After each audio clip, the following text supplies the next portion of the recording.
Welcome back to On Right Podcast. Here you have Elijah alongside G. Another episode. We're 1 week in the books in college football. 1 week closer to the NFL kicking off. I think the first game is this Thursday. Matthew Stafford and the Rams versus the Bills. We just finished up Hard Knocks with the Lions last night. Final episode there. We're kicking off 1 p.m. versus the Eagles this Sunday. Finally seeing what all the hype was about, whether we could actually put up versus a very solid team. So kind of want to throw it over to you. Overall, how do you think we were represented in Hard Knocks? How do you feel watching all the in-depth film going into the season? Yeah, I'd say overall, just to kind of wrap up the season, Hard Knocks, it was solid. I mean, I'd probably give it like a 7.5 out of 10. Like an 8. I feel like I wish I would have been able to see more other players on the team, but I get, how Hard Knocks kind of tends to focus on, a lot of like the undrafted free agents, like people trying to make the team. So, I understand that, but it would have been cool. I think I said a couple of times even last week, like being able to hear from like, Jameson Williams or just, more of the other receivers in that room, or the receiving room, or just, more people on the defensive side of the ball. But maybe that's telling us they don't think we got the stars that, we need in order to kind of, gravitate more towards them, in these types of situations. But either way, I mean, I feel it was cool. They kind of highlighted the 7th round pick that was a DB. Went to like Arizona State. I think his name is Chase Lucas.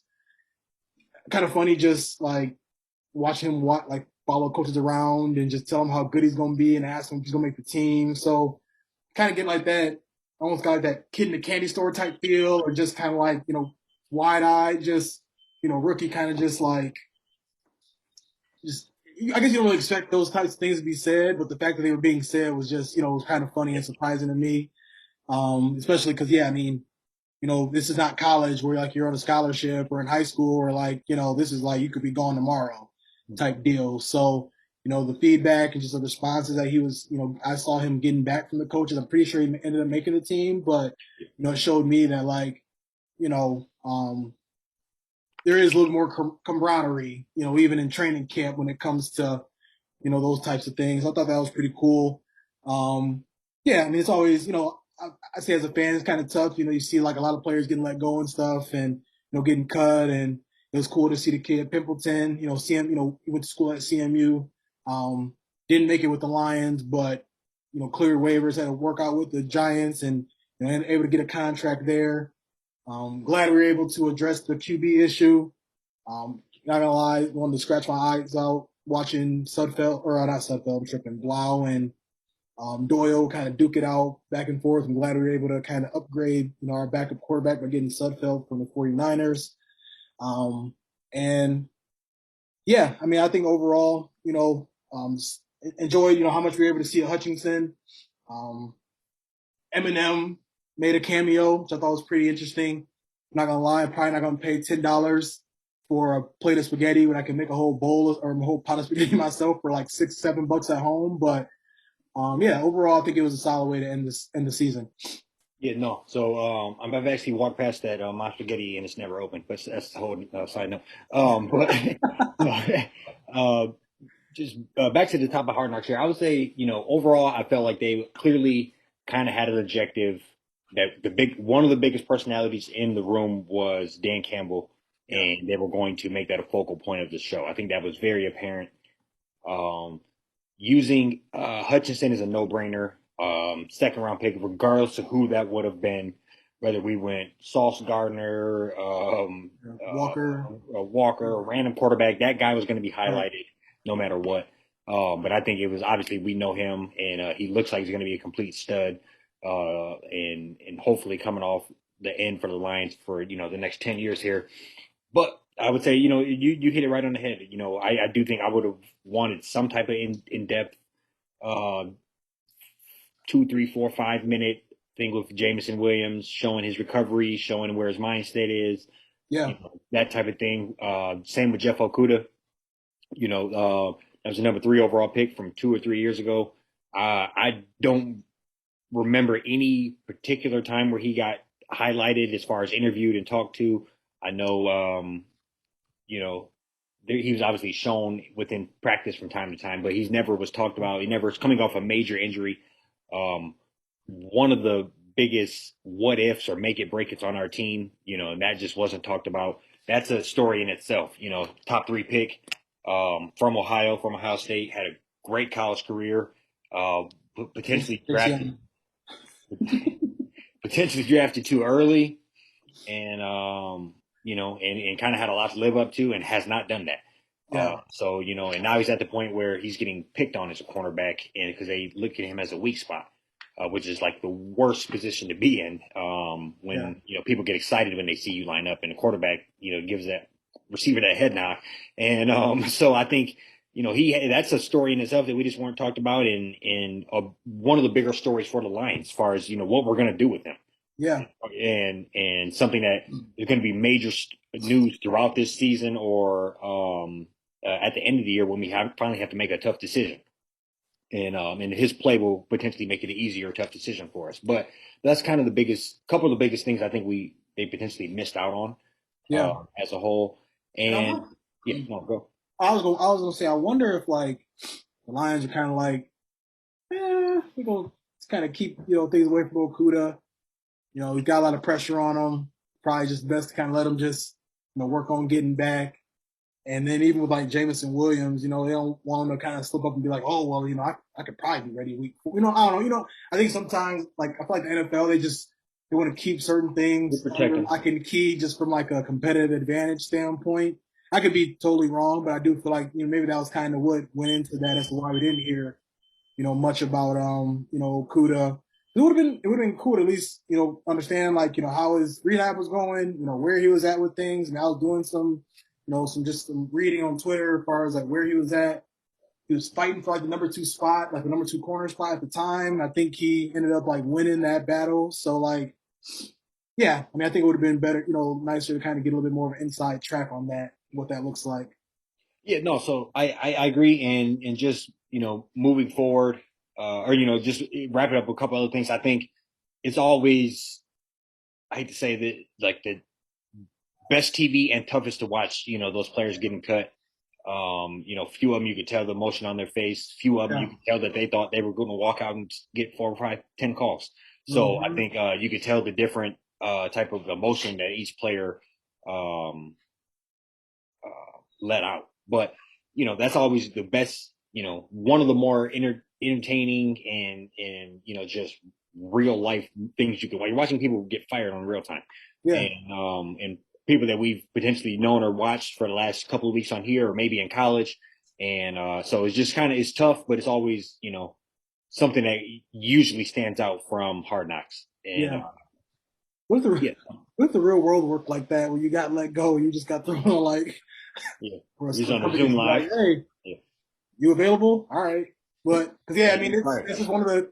I don't know. It's just kind of like a rare thing, right? Where like you get dropped, and it's like obviously everybody wants to not get cut. They want to be able to make the roster, but then you got 31 of the teams that can scoop you up. Like Blau ended up. I don't love him going within the division, but those types of things happen for that exact reason.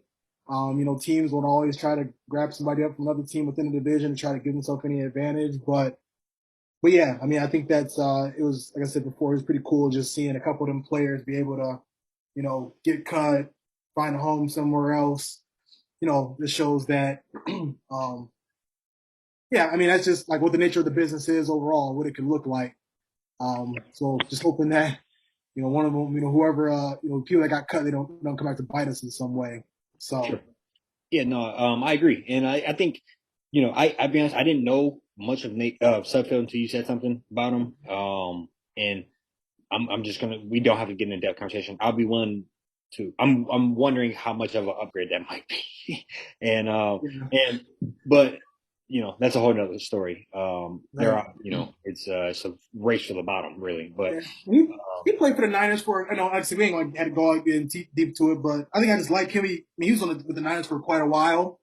I think anytime a backup can kind of stay somewhere. I think he started some games. When Garoppolo was hurt here and there, so he's got like. I trust him over Doyle and Blau. To jump in if Goff gets hurt. I trust him way more. But yeah. Yeah, We'll no, see. and I don't know if you want to go in depth here or just transition into other quarterback battles. Probably a bigger quarterback battle in the state of Michigan, and that would be Yeah. what Michigan has going on, and the transitioning into JJ McCarthy here. But for this week, I guess we're all assuming that he's going to hit the ground running and do very well, and this is probably going to be his team moving forward. But just recap of week one, complete route of Colorado State, and I guess I'll throw it over to you. Yeah. I did while watching the game, and you know, I guess what were your takeaways from the game? Yeah. So I think, and it's tough, right? Because the first thing I'll say is I do wish we played like a little bit of a tougher non-conference schedule. Like I just like to see a little bit more of a tougher a test to kind of start the season off. I don't really know how good Colorado State was last year or anything like that. I know they're not in any of the Power Five. I don't think any of the Power Five. No, yeah, they're definitely not in any of the Power Five conferences. Um, the defense looked dominant. I mean, so I guess in this situation, I feel like we handled business. They only scored once. It'd be nice if they didn't score a touchdown. But I think we ended up having like 7 sacks. It seemed like it was we had talked about it before. It's kind of like a group effort. I think that's going to kind of be the thing on defense nowadays, or this year, I should say, just with Ojabo and Hutch. Moving on to the NFL. Jackson Hill moving on to the NFL as well. Um, Defense was impressive. Cade definitely looked nervous. Um, he had a couple throws that should have been on the money, but they weren't. Almost threw an interception. They got overturned. So I mean, I'd say he didn't really put himself in a good spot, to kind of solidify anything for him, when it comes to week 3 and it being his team going forward. And I think the more even telling thing about it was how we were only up 13-0 at halftime, and then you bring JJ in, and all of a sudden the score balloons to 37-0 in a matter of quarter and a half. So I mean, I feel like the offense had like just a shot in the arm when JJ came in. He ran the ball, had a little 20-yard read option play that had the crowd excited. But overall, I'm very impressed, and I'm looking forward to seeing what JJ is going to do next week or this upcoming week. Yeah, this upcoming week, Saturday, for a night game, I believe. Yeah.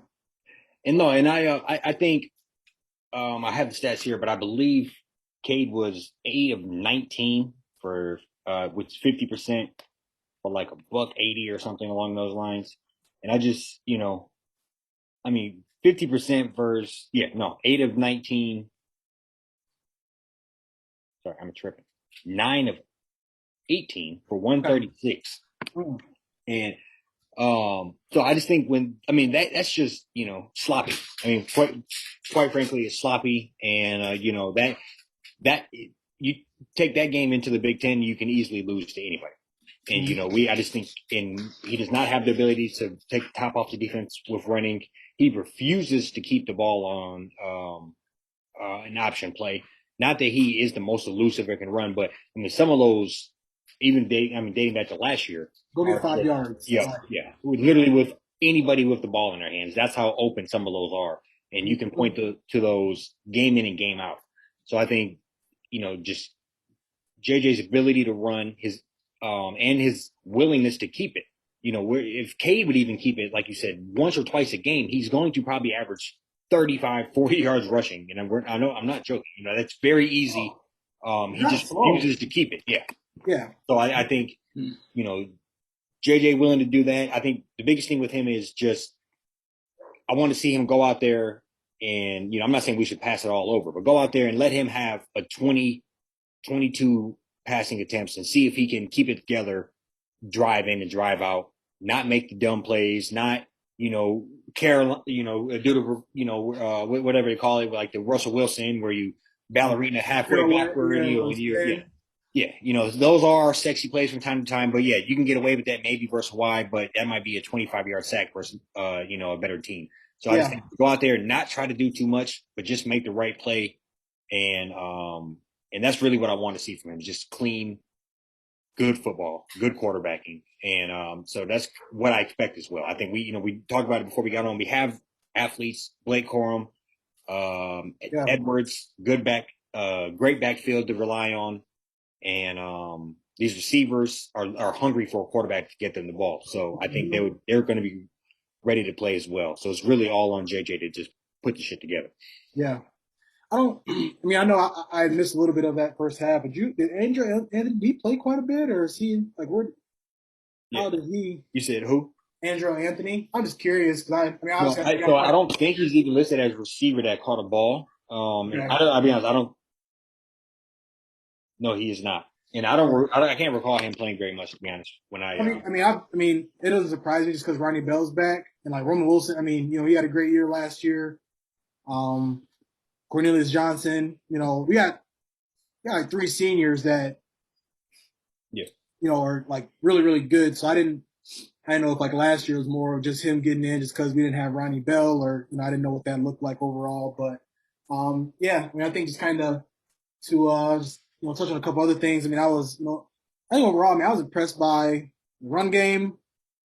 I think I'm still just kind of curious to see how that's going to unfold going down the road. Like I don't know, man. We had a guy that literally could fall for 4 yards every single play. I want to see what happens when we get to that 3rd and 1, 3rd and short. If they have like is Corum built for that? I know he put on some weight, but he, still just kind of a smaller back. It's not his, not like his thing to kind of just, run in there like 3 yards and call it dust. So, I'll be curious to kind of see how we manage those type of down and distance, 2nd and 4, 3rd and 3, 4th and 2, 4th and 1 yeah, going forward. But defense, I feel like they're really deep. I mean, there's guys that I remember making plays when, that COVID year that, you didn't really see much of last year, that were making plays this year. So, I mean, I just feel like we have a lot of depth, especially on D line. I mean, getting that guy from Bama, he ended up playing last week. yep. Graded out very well, had like a half a sack or a full sack. I don't know. They kind of credit him with that. Mike Morris looks good. Jalen Harrell looks good. So I'm this past week gave me a little bit of reassurance. I mean, obviously, it was only Colorado State, but it looks like this defense is, I probably should pick up where they left off.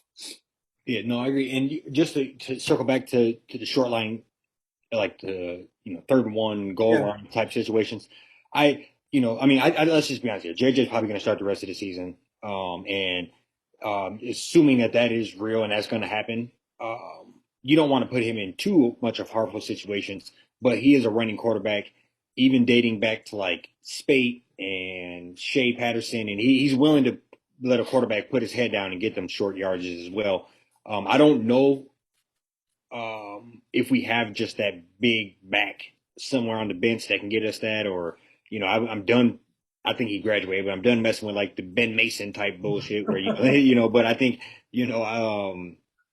I think let's get into a real athlete and just make Yeah. it happen. But so I think it'd be kind of by committee, but I think maybe some trickeration when it comes to option type plays. I Yeah. think what we'll rely on when it comes to those 3rd and 2s, 4th and 2s, 3rd and 1, 4th and 1s. And but no, you hit it right on the head as far as the defense. I kind of we both hoped that we would reload like we typically do, and it's kind of next guy up mentality. Obviously, that's hard to do when you had two guys drafted in the top 40, two guys that would have been drafted in the top 10, top 15 if it wasn't for injury. But Mm-hmm. I think we looked pretty good. I think we had 7 sacks. Yeah. And typically that translates weekend. And I mean, you're obviously if you play a bad team, you can really destroy their offensive line. But it might not be 7 sacks. It might be 3 sacks and 7, 8 hurries. It might be whatever. But you're typically that translates week to week, and you're going to be disrupting things. Right. I feel pretty good about that. And I mean, it really comes down to what it always comes down to Michigan. Can the quarterback, win us some games, get us down the field That's right all it's before been. half or right at the end of the game to steal some points? Yeah. Last few years, that's all it's been. Is just finding that guy, because consistent. I mean, we've probably seen at least 10 to 15 different quarterbacks start at some point in time since Harbaugh's been there. He's been there for what, 6 years? Yep. So maybe a little overreacting a little bit to 15, but I'd say 10 to 12 for sure. Easy. So I'm just looking forward to, we got a guy, who was a true freshman, contributed a lot last year. Like people say they call him electric. He definitely, gives the offense a shot in the arm. I think he has some ridiculous arm talent that we need to start putting to work. Because yeah, I mean, I feel like he's a Michigan man that plans on being here for a long time and wants to finish his career there. But the world we live in now, you kind of gotta get him in there, and because if we run the risk of him not going in there and they're still going with Cade, run the risk of losing him too. So um, yeah, weird spot to be in. But like I said, Cade had his shot. Can't say that he didn't get his shot, whether he was surprised with it or not. I know the interview he had, he was talking about how it was unexpected, of how things were going to unfold. But I think it's one of those rare occasions where you gotta stay ready, and you can't afford to have bad possessions, especially in a situation like this. So I'm with you. I used to be, kind of at peace. They would have went to the 2-man route just because it worked out really well last year. But I think after this week, I mean, pretty sure it should be JJ's team going forward, unless he just finds a way to embarrass himself against Hawaii, which I doubt will happen. Right. Right. No, I agree. And I still, this is a what have you done for me lately league. This is Yep. a tough business, and I'm not saying that come first game of Big Ten, Cade's out there fumbling and looking crazy. We can't go back with the sure-footed guy. But I think you have to go with um, you have to kind of put your foot on Higher the ceiling. accelerator. Yeah, put your foot on the accelerator and really say, let's go for this because we know we can go be a 9-10 win team with this guy. Mhm. Maybe we can go be a 14 win team with him. Right. Yeah, Absolutely. agree, Yeah. 100%. Yeah. I'm I'm looking forward super to excited. I mean, Saturday night. I hate waiting all damn day to watch it, yeah. but it is what it is. It should be a great atmosphere, and I'm Mhm. ready. I'm ready for him. I think they're setting the table set for him to come out there night game, one of the worst teams in the damn country, and probably gonna have a bunch of crazy plays and trickeration. So we ran a really vanilla Very vanilla. ball, yeah. So Yeah. I think that's kind of gonna be the game plan to let's go, showcase him and show the world what Yeah. we got. I do just wish, man, like, I don't know, maybe I might be in the minority when I say this, but I wish it was at least like Virginia Tech, North Carolina, like just a Vanderbilt or a little bit of a higher level type team just to really see. I mean, obviously we're gonna run into Big Ten play, and that's gonna be a gauntlet, like literally like this. It's gonna be crazy once we start that type of play, but it is what it is. It worked out so we can experiment with the quarterbacks like this and have this type of situation going on.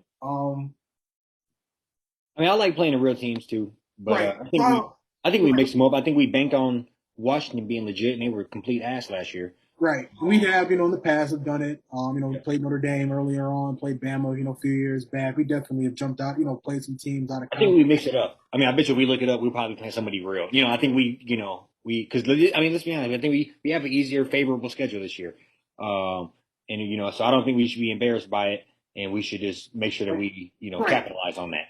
Yeah. I mean, I think, play who's in front of us. I mean, so when I say, I wish we would have had more of like a, competitive opponent to play against. I mean, I'm like, on the flip side, like, we better beat Hawaii like 63 to nothing. You know what I'm saying? Like, I don't like I mean, it should be like 3-and-out, give us the ball back, 3-and-out, give us the ball back, and smooth sailing.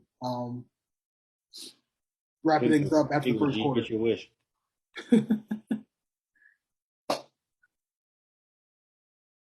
Oh, they play Texas next year at Texas. Yeah. Oh, 2024. Okay, yeah. Okay, all right. That'd be nice. At Texas, that's crazy. Yeah. They better be coming to us the year after. But Right. yeah. But no, you got anything else for the peoples? That's all I got, man. Good start to the season. Looking forward to seeing what the JJ McCarthy experience, what that's going to look like. Side note, and then we're at Oklahoma the year after. Oh wow. Yeah. But anyway, Yeah. yeah, no, I'm excited for it too, man. I'm just on leash the hounds and see what he can do. Yep. Yeah, no, for sure. Absolutely. All right. Peace.